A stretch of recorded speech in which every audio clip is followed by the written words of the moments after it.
Hello बच्चों, कैसे हैं आप लोग। मैं अनिरुद्ध एक बार पुनः आपके अपने यूट्यूब चैनल अनुपम क्लासेस में आप लोगों का हार्दिक स्वागत है।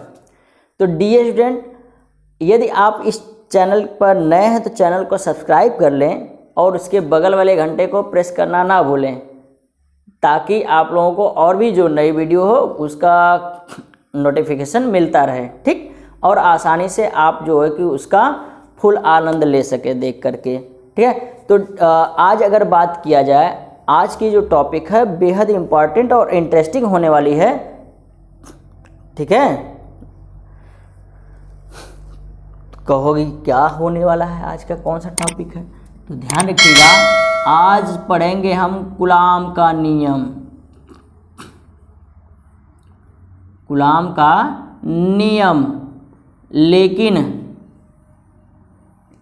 एक बात और, यदि इसके पहले वाले वीडियो आप नहीं देखे हैं तो जा करके देख लीजिए और बेसिक चीज़ों को समझ लीजिए, ताकि ये जो क्लास हो वो आप लोगों के लिए बेहद ही आसान लगे, ठीक। तो कूलाम का नियम पढ़ने से पहले थोड़ी सी कुछ और फैक्ट के बारे में अगर जान लेते हैं तो क्या है, कुछ और फैक्ट क्या होता है। तो अगर आवेश की चालकता की बात हम करें, ठीक, तो आवेश की चालकता के आधार पर पदार्थ कितने प्रकार के हो सकते हैं। पदार्थ कितने प्रकार के हो सकते हैं, ठीक, यानी कि पदार्थ के प्रकार,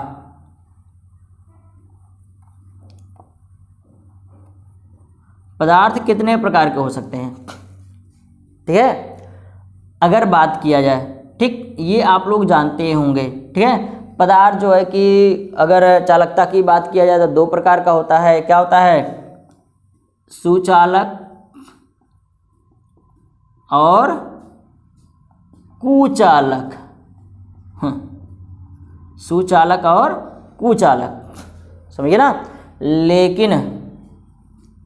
लेकिन अब आप लोग कक्षा 12 में चले आए हैं तो और भी नॉलेज रखना पड़ेगा, ठीक। सुचालक और कुचालक, इन दोनों के बीच एक और चालक आ जाता है जिसको बोलते हैं अर्धचालक। इसके बारे में आप लोग आगे लास्ट में बहुत ही और भी जो है कि एक्सप्लेनेशन इसका देख पाएंगे, सीख पाएंगे, इसके बारे में और भी जानकारी लास्ट में ले पाएंगे, क्योंकि लास्ट चैप्टर आप लोग खुद ही है अर्धचालक, ठीक है। और इसके बाद यहीं से थोड़ा सा और चेंज हो जाता है, एक हो जाता है परावैद्युत पदार्थ। क्या, परावैद्युत पदार्थ।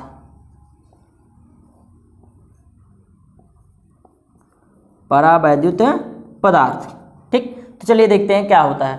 सुचालक आप लोग जानते होंगे, वे पदार्थ जिनमें इलेक्ट्रिक करंट फ्लो करता है, आसानी से फ्लो करता है, ठीक, उसे क्या कहते हैं हम, गुड कंडक्टर यानी सुचालक कहते हैं। जैसे आपका फेरस हो गया, एल्युमिनियम हो गया, है ना, क्या है, मैग्नीशियम हो गया, सोडियम हो गया, ठीक है। ये सब क्या है, इलेक्ट्रिक करंट के सुचालक यानी गुड कंडक्टर हैं, ठीक। अब इसके बाद इनमें क्या होता है, क्यों ये इलेक्ट्रिक करंट के गुड कंडक्टर हैं और आवेश की चालकता के लिए भी ये क्यों प्रभावित होते हैं, तो देखिए आप लोग, ठीक। प्रत्येक जो पदार्थ होता है वह छोटे छोटे कणों से मिलकर के बना होता है। अब छोटे छोटे जो कण होते हैं वो परमाणुओं से या अणुओं से मिलकर के बने होते हैं, ठीक है। तो परमाणु का स्ट्रक्चर हम बना दे रहे हैं आप लोगों को, ठीक। तो परमाणु में क्या होता है, बीच वाला जो हिस्सा होता है इसको हम बोलते हैं नाभिक, न्यूक्लियस, ठीक। इसमें क्या होता है, प्रोटॉन होता है और क्या होता है, न्यूट्रॉन होता है, ठीक है। और इलेक्ट्रॉन क्या करता है, बाहरी कक्षाओं में चक्कर लगाता है, ठीक। जो इलेक्ट्रॉन नाभिक के जितना पास, वह नाभिक द्वारा उतना अधिक शक्तिशाली बल से आकर्षित किया जाएगा। जो इलेक्ट्रॉन नाभिक से जितना दूर, वह नाभिक द्वारा कम बल से आकर्षित किया जाएगा, ठीक। तो ये नज़दीक है तो इस वजह से ये इसके साथ ज़्यादा बंधा रहेगा, और ये थोड़ा दूर है तो इस वजह से ये इससे क्या होगा, थोड़ा कम बल से बंधा रहेगा, ठीक। अब क्या होता है कि जब हम दो वस्तुओं को आपस में रगड़ते हैं तो यही इलेक्ट्रॉन यानी कि सबसे बाहरी कक्षा का जो इलेक्ट्रॉन होता है वही एक पदार्थ से दूसरे पदार्थ में ट्रांसफर होता है, जिसको हम बोलते हैं इलेक्ट्रॉन ट्रांसफर, ठीक। और इलेक्ट्रॉन ट्रांसफर के थ्रू ही आवेश का स्थानांतरण होता है, ठीक है। अब इसके बाद अगर आगे बात किया जाए तो आवेश का स्थानांतरण हो जाता है। यही जो इलेक्ट्रॉन होते हैं जो ट्रांसफर होते हैं, बाहरी कक्षा के जो इलेक्ट्रॉन होते हैं, ठीक, इन्हीं को हम बोलते हैं फ्री इलेक्ट्रॉन। क्या बोलते हैं?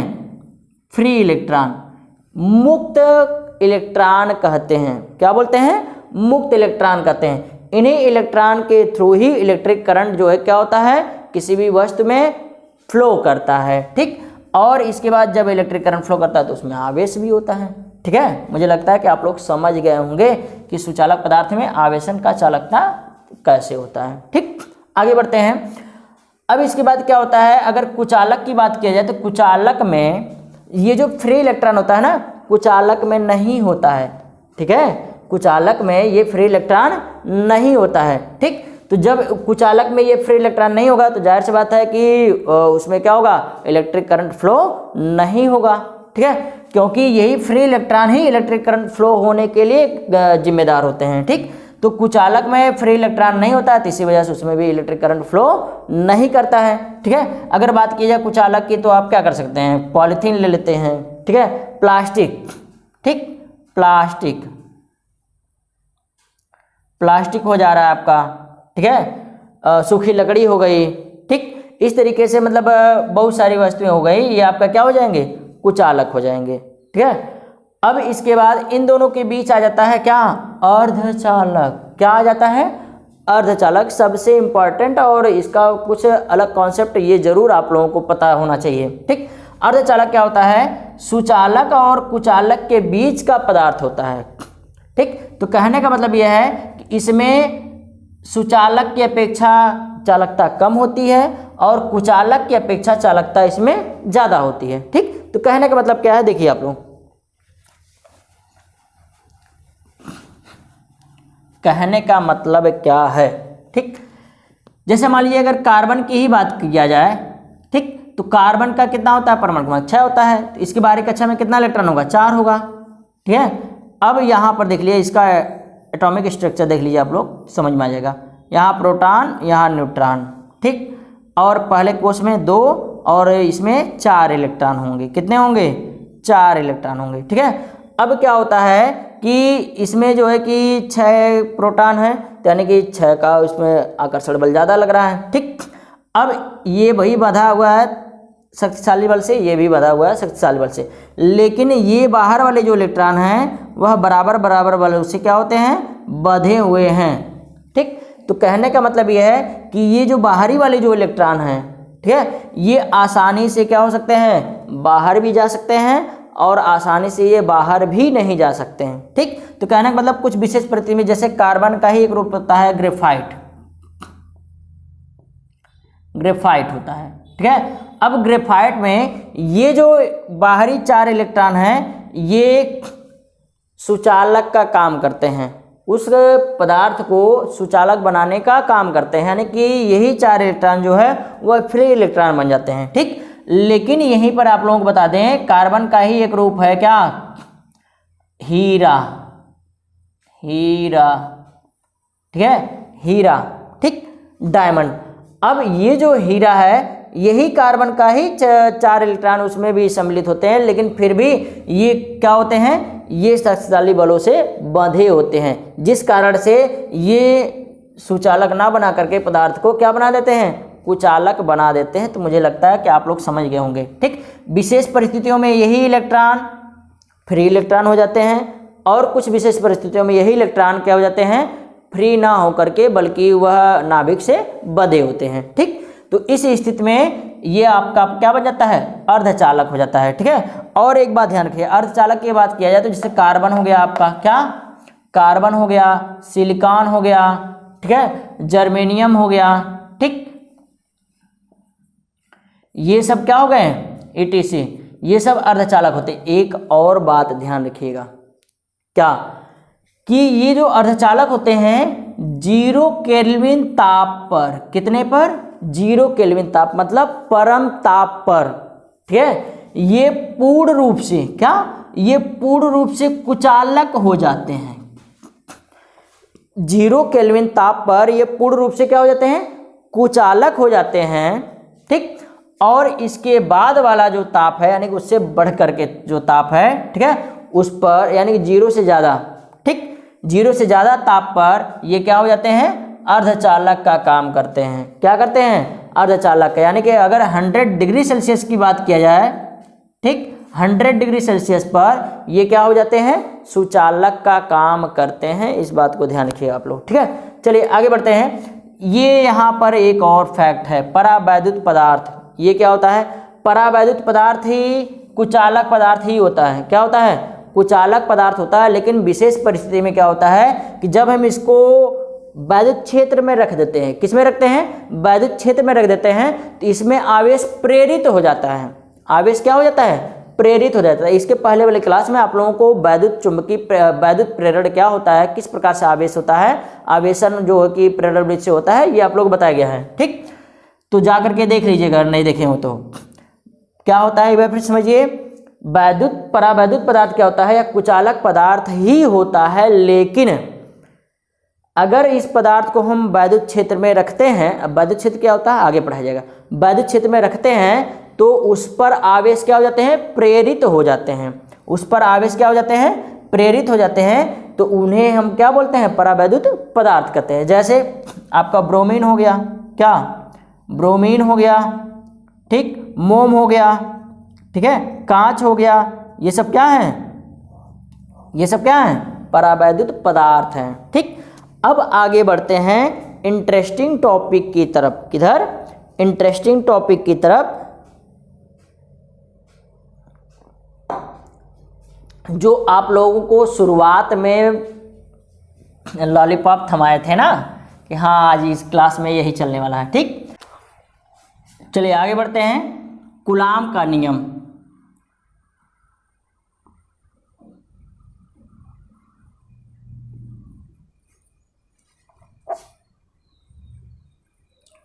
कूलाम के नियम की तरफ बढ़ते हैं। कूलाम्स लॉ क्या होता है? कूलाम का नियम, कूलाम्स लॉ क्या होता है? तो डियर स्टूडेंट, आप लोग क्लास 11th में और क्लास 9th में, ठीक, क्या है, न्यूटन का सार्वत्रिक गुरुत्वाकर्षण नियम पढ़े होंगे। न्यूटन का सार्वत्रिक गुरुत्वाकर्षण नियम पढ़े ही होंगे, ठीक है। क्या होता है याद करिए। जब दो पिंड एक दूसरे के समीप आते हैं, ठीक, तो उनके बीच लगने वाला गुरुत्वाकर्षण बल दोनों पिंडों के द्रव्यमानों के गुणनफल के अनुक्रमानुपाती होता है तथा उनके बीच की दूरी के वर्ग के व्युत्क्रमानुपाती होता है, ठीक। तो कुछ इसी तरीके से क्या है? कूलाम का नियम है। समझिए ना आप लोग। अगर सार्वत्रिक नियम आप लोगों को पता होगा तो कूलाम का नियम भी पता हो गया होगा, ठीक। बस थोड़ा सा क्या होता है, चेंज हो जाता है। तो चलिए देखते हैं क्या होता है। मान लेते हैं कि दो बिंदु आवेश, हाँ क्या है, दो बिंदु आवेश है,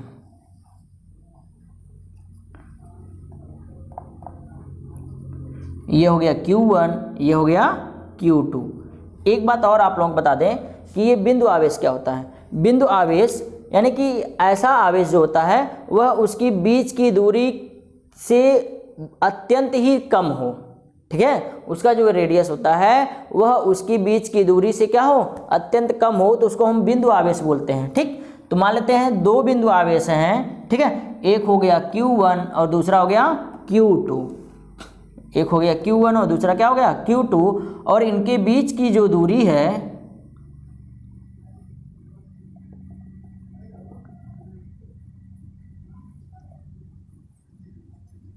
इनके बीच की जो दूरी है वह हम मान लेते हैं R है। क्या है? बीच की दूरी R है, ठीक।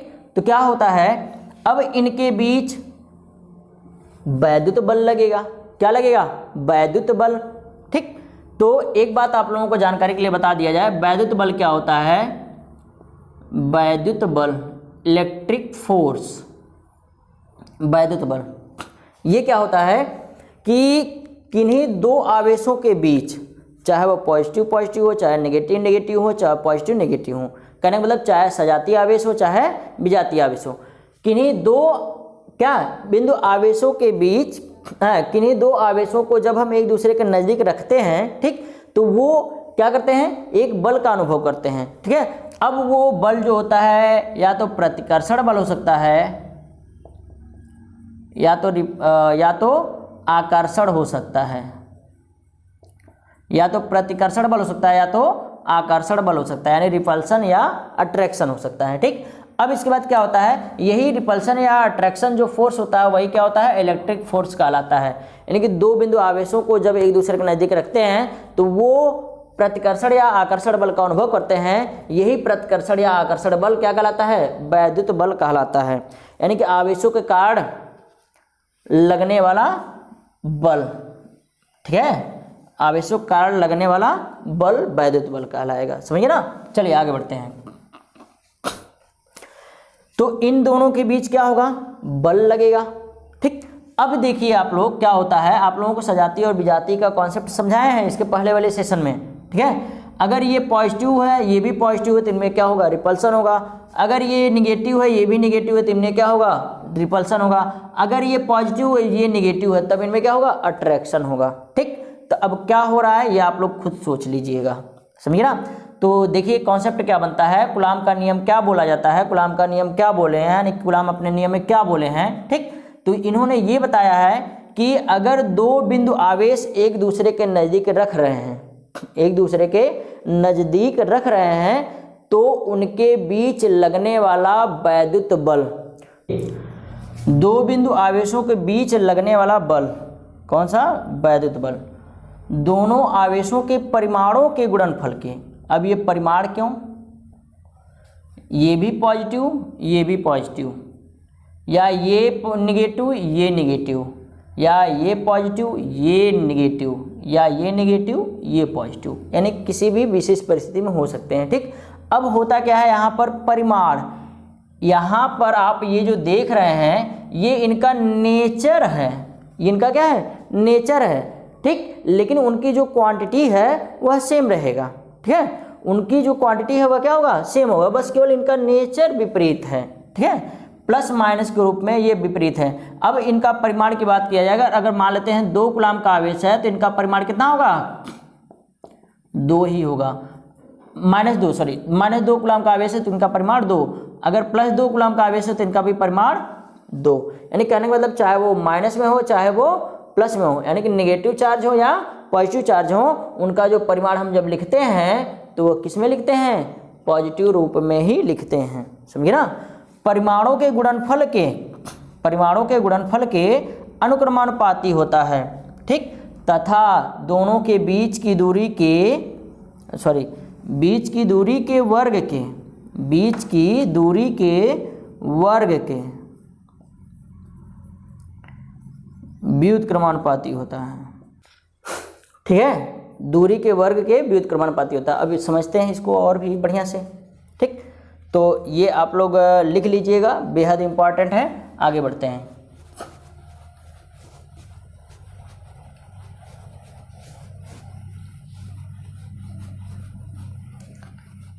अब इसके आधार पर हम कूलाम के नियम की निष्पत्ति करते हैं, यानी कि बल बराबर कितना होगा। ठीक, यही आप लोगों को बताया गया था।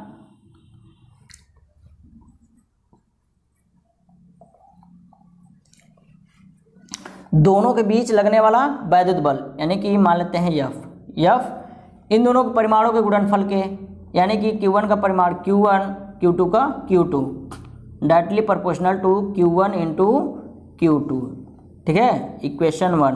ठीक, अब यही जो लगने वाला वैद्युत बल है यह इसके बीच की दूरी के वर्ग के व्युत्क्रमानुपाती होता है। इक्वेशन 2 फ्रॉम इक्वेशन 1 and 2, समीकरण 1 और समीकरण 2 से क्या मिलता है, समीकरण 1 समीकरण 2 से क्या मिल जाएगा, F directly proportional to Q1 Q2 upon R² मिल जाएगा। ठीक, जब यहाँ पर हम क्या करते हैं, प्रोपोर्शनल का चिन्ह हटाते हैं तो यहाँ पर एक वैल्यू आती है, कांस्टेंट आया था F equal to small k into Q1 Q2 upon R²। ये स्मॉल k क्या है, कांस्टेंट, डायरेक्टली प्रोपोर्शनल कांस्टेंट है। ठीक, अब इसके बाद क्या होता है, देखिए आप लोग, स्मॉल के की जो वैल्यू होती है वह प्रयोगों द्वारा क्या पाया गया, 9 इंटू 10⁹ न्यूटन मीटर स्क्वायर प्रति coulomb square. 9 into 10⁹ newton metre square प्रति कूलम स्क्वायर। और ध्यान रखिए आप लोग, ठीक, प्रयोगों द्वारा ये भी पाया गया कि यह जो वैल्यू है एक और कांस्टेंट की वैल्यू होती है। ठीक, वह जो कांस्टेंट है 1/4πε0, किसकी, 1/4πε0 की भी वैल्यू क्या होती है, 9 इंटू 10⁹ न्यूटन मीटर स्क्वायर प्रति कूलम स्क्वायर होता है। ठीक, अब इसमें देखिए क्या आ जाता है, ये आता है एप्सिलॉन 0 है क्या ये। ठीक, तो ये जो एप्सिलॉन 0 है यह निर्वात की वैद्युतशीलता है। क्या है, निर्वात की वैद्युतशीलता, यानी कि परमिटिविटी ऑफ फ्री स्पेस, ठीक, या वैक्यूम। ठीक, अब हम जब क्या करते हैं कि F = क्या हो जाएगा, के की जगह ये वैल्यू रख लेते हैं। ठीक है, ये वैल्यू हम क्यों रखते हैं, क्यों नहीं ये वैल्यू रख लेते हैं, ठीक है ये वैल्यू भी रखाएगी, लेकिन हम यही क्यों लिखते हैं, जब इसका व्यापक फार्मूला लिख रहे हैं तो हम ये क्यों लिख रहे हैं, स्मॉल क्यों नहीं लिख रहे हैं, इसके पीछे भी एक रीजन है। ठीक, तो चलिए अभी बता रहे हैं, पहले इसको हम क्या कर लेते हैं, पुट आउट कर लेते हैं। तो यहाँ हो जाएगा 4πε0 इंटू Q1 Q2/r²। ठीक, यहाँ पर ये वैल्यू रखने का क्या मतलब है, देखिए इसके पहले आप लोगों को जिक्र किया गया था कि जब हम क्या करते हैं, इन दोनों के बीच में कोई डाइलेक्ट्रिक सब्सटेंस रख देते हैं, यानी परावैद्युत पदार्थ रख देते हैं, तो इनके बीच जो वैद्युत बल लगेगा वह प्रभावित हो जाता है। ठीक, अब जो प्रभावित हो रहा है वैद्युत बल, तो ये क्या है, सब्सटेंस रखने से प्रभावित हो रहा है, लेकिन इसकी एक कांस्टेंट वैल्यू भी होगी, इसकी तब क्या होगी, एक कांस्टेंट वैल्यू भी होगी। अब वो जो कांस्टेंट वैल्यू है वह स्मॉल के साथ रखना संभव नहीं हो पाएगा, स्मॉल के वैल्यू में रखना संभव नहीं हो पाएगा, तब उसको हम कहाँ रखेंगे। ठीक, तो अब मान लेते हैं कि यह जो हम क्या करते हैं, डाइलेक्ट्रिक सब्सटेंस रख रहे हैं, इसकी अपनी एक वैल्यू होती है जिसको हम बोलते हैं परावैद्युतांक बोलते हैं। क्या बोलते हैं, परावैद्युतांक। ठीक, जिसको हम कैपिटल के से रिप्रेजेंट करते हैं। ठीक है, अब लिख लेते हैं, माना माध्यम का परावैद्युतांक, माध्यम का परावैद्युतांक के हो तो, कैपिटल के हो तो। ठीक, माना माध्यम का परावैद्युतांक क्या हो, कैपिटल के हो। ठीक है, तो यहां पर लिख देंगे F = 1/4πε0, यहाँ क्या आ जाएगा, स्मॉल के आ जाएगा, इंटू Q1 Q2/r² हो जाएगा। ठीक है, तो इसका मतलब यहाँ स्मॉल के की रखने का मतलब ये है, अगर आप यहाँ पर देखें तो F क्या होता है, F डायरेक्टली प्रोपोर्शनल होता है, यानी कि ये 1/4πε0 और Q1 Q2/r² को कांस्टेंट मान लेते हैं, तो F डायरेक्टली इनवर्स प्रोपोर्शनल होगा किसके, 1/k होगा। F इनवर्स प्रोपोर्शनल होगा 1/k। इसका मतलब क्या है, इसका मतलब यही है कि इन दोनों आवेशों के बीच लगने वाला जो वैद्युत बल है, ठीक, इनके बीच रखा गया जो डाइलेक्ट्रिक सब्सटेंस है उनका जो वैल्यू होता है, ठीक है, उसका क्या होता है, इनवर्स प्रोपोर्शनल होता है, यानी व्युत्क्रमानुपाती होता है, उल्टा होता है। अगर इसका परावैद्युतांक का मान बढ़ेगा तो वैद्युत बल का मान कम होगा, अगर क्या हो रहा है, परावैद्युतांक का मान कम है तो इसका मतलब वैद्युत बल का मान बढ़ रहा है या ज़्यादा होगा। ठीक, अब इसके बाद देखिए क्या हो जाता है, अगर आगे देखा जाए, ठीक है, ये जो परावैद्युतांक है यानी कि के की जो वैल्यू होती है वह कितनी से कितनी हो सकती है। ठीक, तो ध्यान रखिएगा, सबसे कम वायु या निर्वात में के की वैल्यू होती है, वायु या निर्वात में जो के की वैल्यू होती है, वायु या निर्वात में के की वैल्यू कितनी होती है पता है आप लोगों को, निर्वात में के बराबर 1 होता है। वायु या निर्वात में K बराबर क्या 1 होता है। और इसके बाद जो भी हम सबस्टांस यहाँ पर रख रहे हैं, ठीक, उनकी जो वैल्यू होती है वह 1 से ज़्यादा होती है, ठीक है, 1 से ज़्यादा होती है। अगर वो क्या है नॉन मेटल है, ठीक, तो उसकी जो वैल्यू होगी 1 से ज़्यादा होकर के लगभग 7 के बराबर होगी, ठीक है, 1 और 7 के बीच होगी। लेकिन अगर जो है कि वो यह जो पदार्थ है यह धातुएं हो गई, क्या हो गई, धातु यानी मेटल्स हो गई, तो उनकी जो क्या होती है परावैद्युतांक पदार्थ का जो कांस्टेंट होता है यह अनंत होता है। क्या होता है, अनंत हो जाएगा, ठीक है। यानी कहने का मतलब यह है, ठीक, कि स्मॉल के की कैपिटल के का जो वैल्यू होता है वह कहाँ से कहाँ 1 से अनंत तक हो सकता है। कहाँ तक,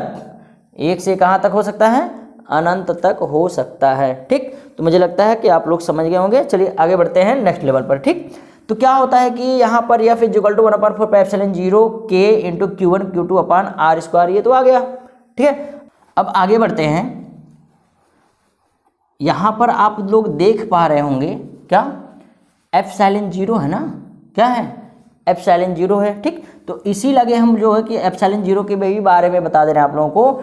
ε0 क्या होता है, यह वायु या निर्वात का, या फिर हम कह सकते हैं निर्वात का वैद्युतशीलता होता है। निर्वात की क्या होती है, वैद्युतशीलता होती है, ठीक। तो ε0 की जो वैल्यू होती है वह प्रयोग द्वारा क्या पाया गया 8.855 × 10⁻12 8.855 × 10⁻12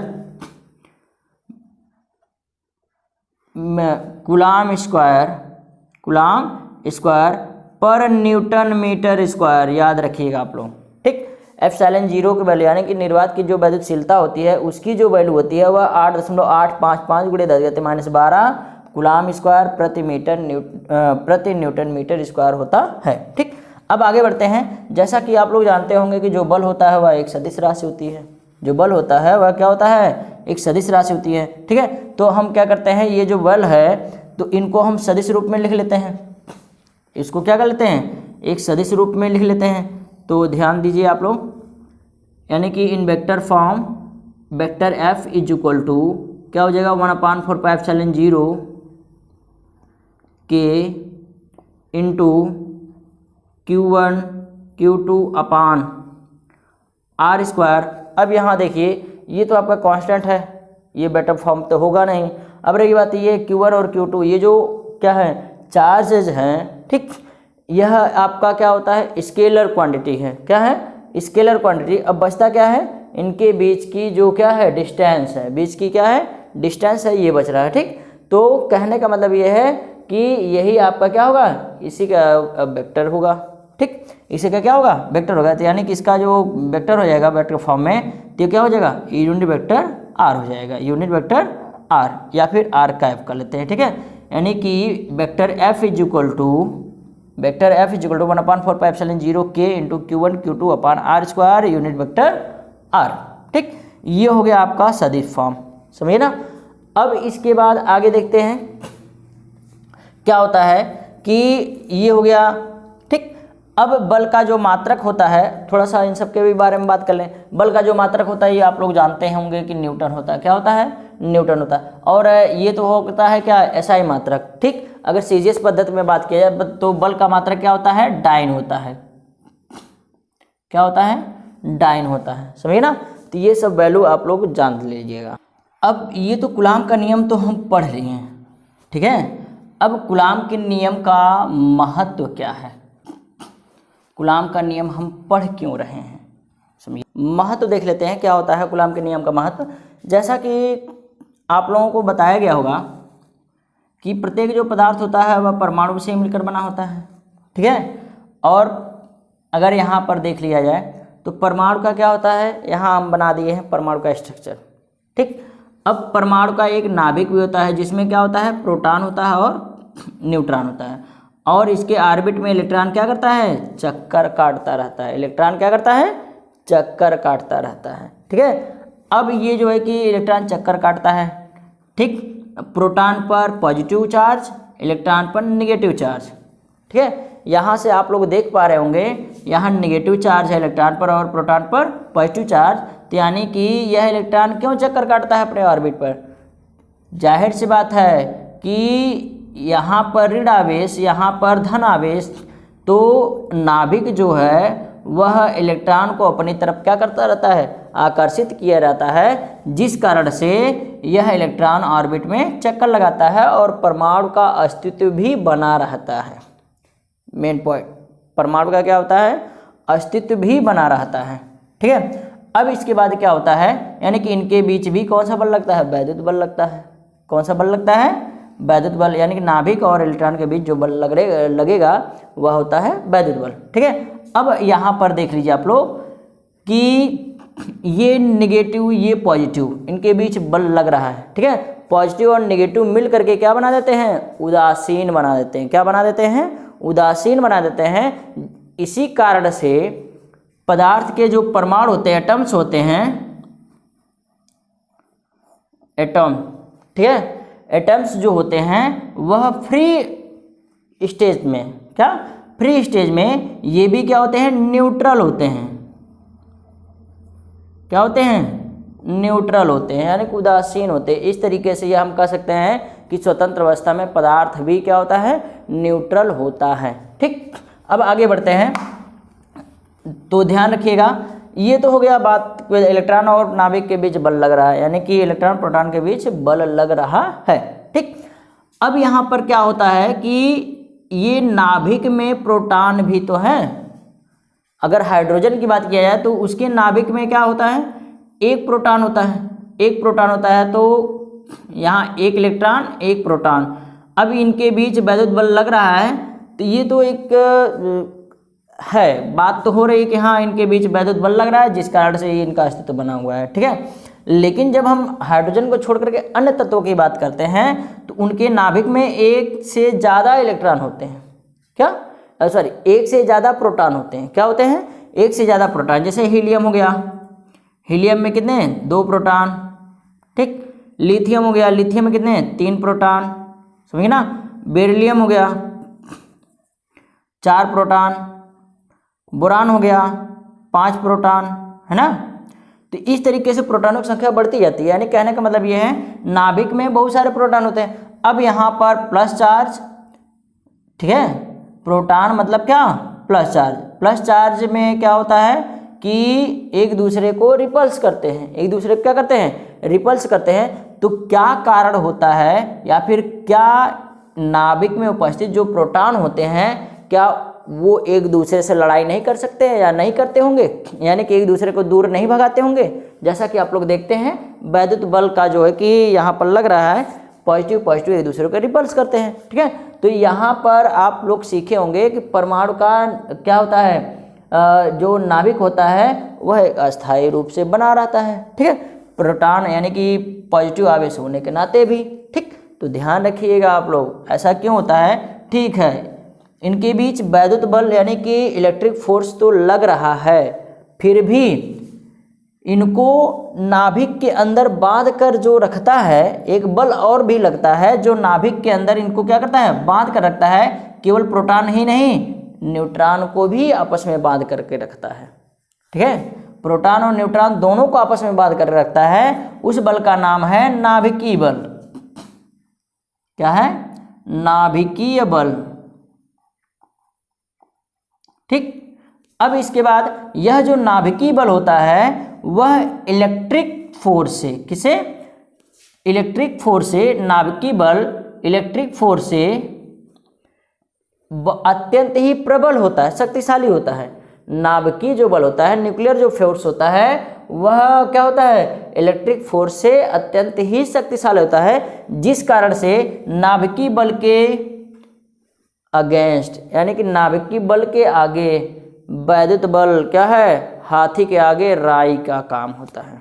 ठीक है, हाथी के आगे चींटी का एक काम है। ठीक है, नाभिकीय बल इतना ज़्यादा अधिक शक्तिशाली होता है जिसके आगे क्या होता है? वैद्युत बल बेहद ही कमजोर बल माना जाता है। ठीक, जिस कारण से ये क्या इधर उधर नहीं जा पाते हैं, है ना। अगर कोई भीड़ में जैसे रखा हुआ है तो इधर निकलना चाहता तो चल चल चल बैठ रहो, नहीं तो फिर इसके बाद दिक्कत हो जाएगी, इधर उधर भागोगे तो। ठीक है, तो ये नाभिकीय बल उनको बांध करके रखा रहता है। ठीक, अब इसके बाद चलिए ठीक है, ये तो आप समझ गए। लेकिन और कभी कभी ये जो नाभिकीय बल है, ठीक, यह भी जो है कि धीरे धीरे कम होता रहता है। जैसे अगर आप बात करें, ठीक, क्या होता है कि जैसे कार्बन की ही बात करते हैं तो कार्बन का 6 और 13, कार्बन का ध्यान रखिएगा 6 12 भी होता है, कार्बन का एक और भी, ठीक है, क्या होता है समस्थानिक, कार्बन का समस्थानिक जो मान होता है वह कार्बन 6 और 13 भी होता है। ठीक, और जैसे यूरेनियम की बात किया जाए, रेडियम की बात किया जाए, ठीक है, और इसके बाद क्या है थोरियम की बात किया जाए। ठीक, ये सब जो रेडियो एक्टिव पदार्थ होते हैं, ठीक, इनके जो नाभिक होते हैं वह अनस्टेबल होते हैं, अस्थायी होते हैं। क्या होते हैं? अस्थायी होते हैं। इन्हीं अस्थायी का, इसके अस्थायी होने के कारण यही होता है कि इनके बीच जो वैद्युत बल होता है वह ये क्या है, छोटे जो तत्व होते हैं, छोटे क्रमांक वाले जो तत्व होते हैं, इनकी अपेक्षा इनमें जो वैद्युत बल होता है वह बढ़ जाता है। इसका क्या कारण होता है कि जो रेडियो एक्टिव तत्व होते हैं उनके नाभिक कहीं ना कहीं इनकी अपेक्षा बड़े होते हैं। ठीक है, नाभिक बड़े का मतलब क्या है, प्रोटॉनों की संख्या ज़्यादा, प्रोटॉनों की संख्या क्या ज़्यादा, न्यूट्रॉनों की संख्या क्या ज़्यादा, इनके बीच क्या होता है, नाभिकीय बल क्या हो जाता है, धीरे धीरे कहीं ना कहीं इनकी अपेक्षा कमजोर पड़ जाता है। ठीक, जिस कारण से ही वैद्युत बल के कारण ही इनमें क्या होता है, रेडियो एक्टिवता की जो क्या होती है कैपेसिटी होती है, या जो रेडियो एक्टिव का जो गुण होता है वह बनता है। ठीक है, यानी कि ये रेडियो एक्टिव पदार्थ अपने नाभिक से कणों को निकाल सकते हैं। ठीक है, तो इस तरीके से आप लोग समझ गए हैं कि क्या होता है कूलाम के नियम का महत्व क्या होगा। ठीक, कुछ पॉजिटिव थिंग्स भी आप लोग समझें, कुछ नेगेटिव थिंग्स भी समझें। ठीक, तो इस बात को आप लोग ध्यान में रखिएगा कि कूलाम के नियम का क्या महत्व होता है। ठीक है, रेडियो एक्टिव के रूप में किस प्रकार से कूलाम का नियम फायदा में आ रहा है, और इसके बाद क्या होता है कि नाभिकीय बल और वैद्युत बल में क्या अंतर होता है। ठीक, तो ये सब चीज़ें आप लोग जान गए होंगे। तो डियर स्टूडेंट, आज के दिन बस इतना ही, दीजिए इजाज़त, जय हिंद। एक बात और ध्यान रखिएगा आप लोग, यदि सेशन पढ़ना है तो सेशन को लाइक शेयर और जो है कि ये वीडियो आप लोगों को कैसी लगी कमेंट करके ज़रूर बताइएगा, ताकि हमारा उत्साहवर्धन हो, आप लोगों से रिक्वेस्ट ना करना पड़े।